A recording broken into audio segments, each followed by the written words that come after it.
The global powers are becoming increasingly aggressive regarding the Russian Federation and its allies, and this applies also to various blocs.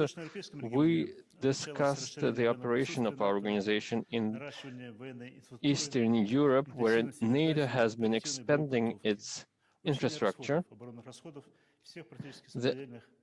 All neighboring countries have increased their military spending and their defense spending. More and more weapons are being delivered to Ukraine. As for North Caucasus, despite the positive developments in the negotiating process between Armenia and Azerbaijan, tension persists in the region, including the ongoing incidents along the border between these two countries. And the Russian peacekeeping force plays a very important role in this regard. It provides for implementing the agreements that were signed in 2021. Afghanistan remains another major challenge, considering drug trafficking and terrorist threats coming from this country. And as the situation deteriorates in this country, the economic situation deteriorates, these threats are growing as well. And it was noted during the meeting that the situation across the perimeter of the CSTO borders is quite tense. Of course, we're factoring these developments into our strategic planning. We are improving our crisis response mechanisms and our peacekeeping forces. The heads of state adopted a statement of the Collective Security Treaty on the 30th anniversary of the Collective Security Treaty and the 20th anniversary of the CSTO. The gist of the statement is in its first paragraph. We decided to combine our efforts, and the CSTO has passed the test of time by ensuring the collective security and stability, sovereignty and territorial integrity of our states. We express our readiness to ensure the safety of our borders and to ensure that the principles of international law are respected, including the principle of non-interference into domestic affairs and the violation of sovereignty of countries and violating the UN Charter. I have to inform you that there was also a decision signed to decorate the most distinguished participants of the peacekeeping mission of the CSTO in Kazakhstan, to decorate them with awards. There was a number of instructions that were issued by the heads of CSTO states that the Secretariat will work on. We will take specific steps to improve our operations. Thank you for your attention. I informed the media as instructed by the heads of state. If you have any questions on today's meeting, I will be ready to answer them. РИА Новости, news agency.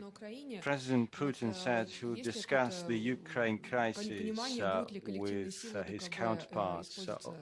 Will the CSTO forces be used in Ukraine? Have you ever discussed it? Is it the news agency РИА Новости? Yes. Thank you.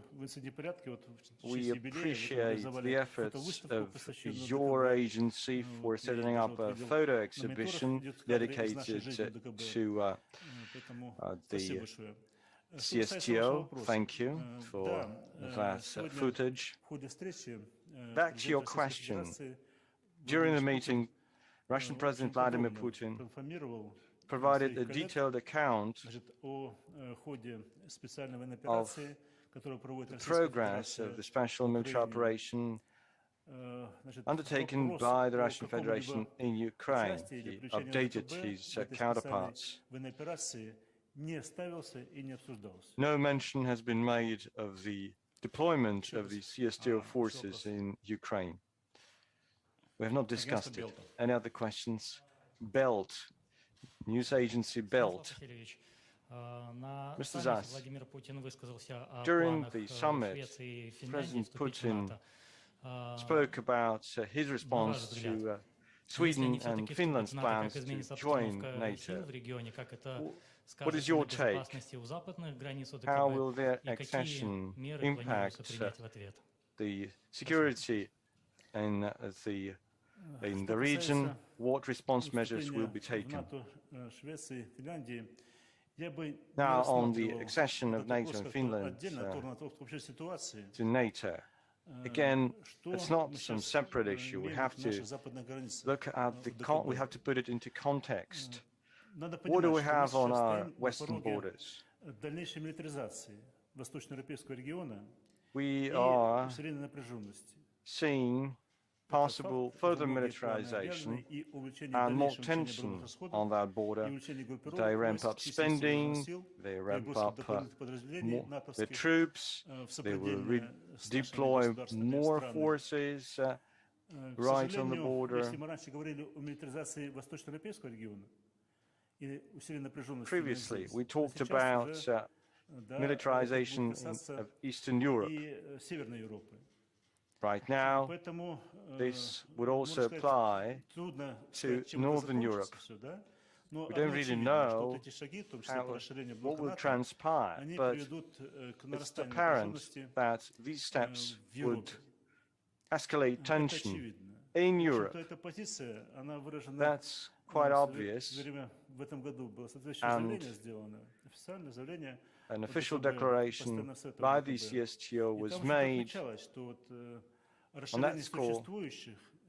According to it, the expansion of existing formations and establishment of new military formations on our borders, new facilities, new logistics opportunities would lead to further escalation.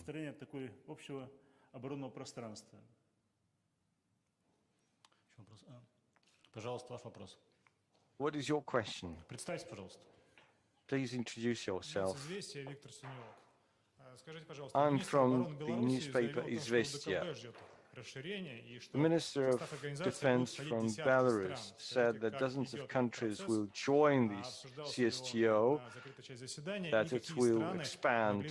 What countries could be the candidates for the expansion? I appreciate Mr. Hrenin for his views on the role of the CSTO and his optimistic outlook. We talked about that. We talked about the prospects for the CSTO. What I'm 100% sure is that any attempts to so divide between our countries will result in nothing. Our organization will remain there and will get stronger.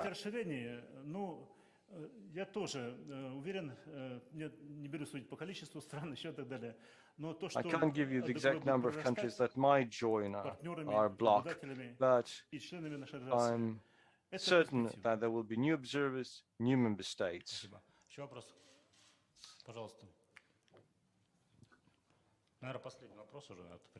And the last question. I represent an Armenian TV journalist. Armenia's Prime Minister said today that crisis response frameworks are not up to date, and does not always meet the expectations of the CSTO's member states. What is your take on what is being done to streamline those arrangements?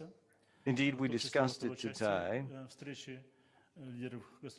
including in the second part of the meeting, which was closed after journalists. We had many proposals on how to improve crisis management, crisis response frameworks, and we heard proposals from Armenia, from other heads of member states based on the practical experience which we achieved in Kazakhstan. That was the debut of our crisis response measures.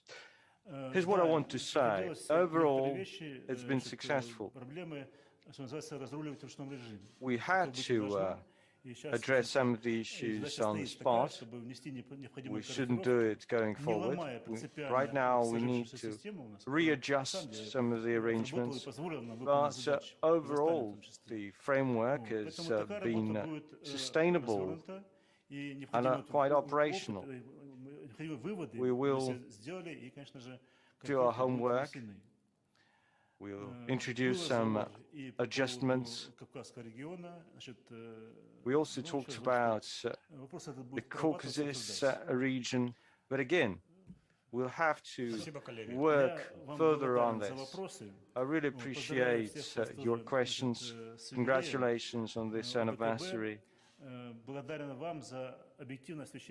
And thank you for an unbiased and impartial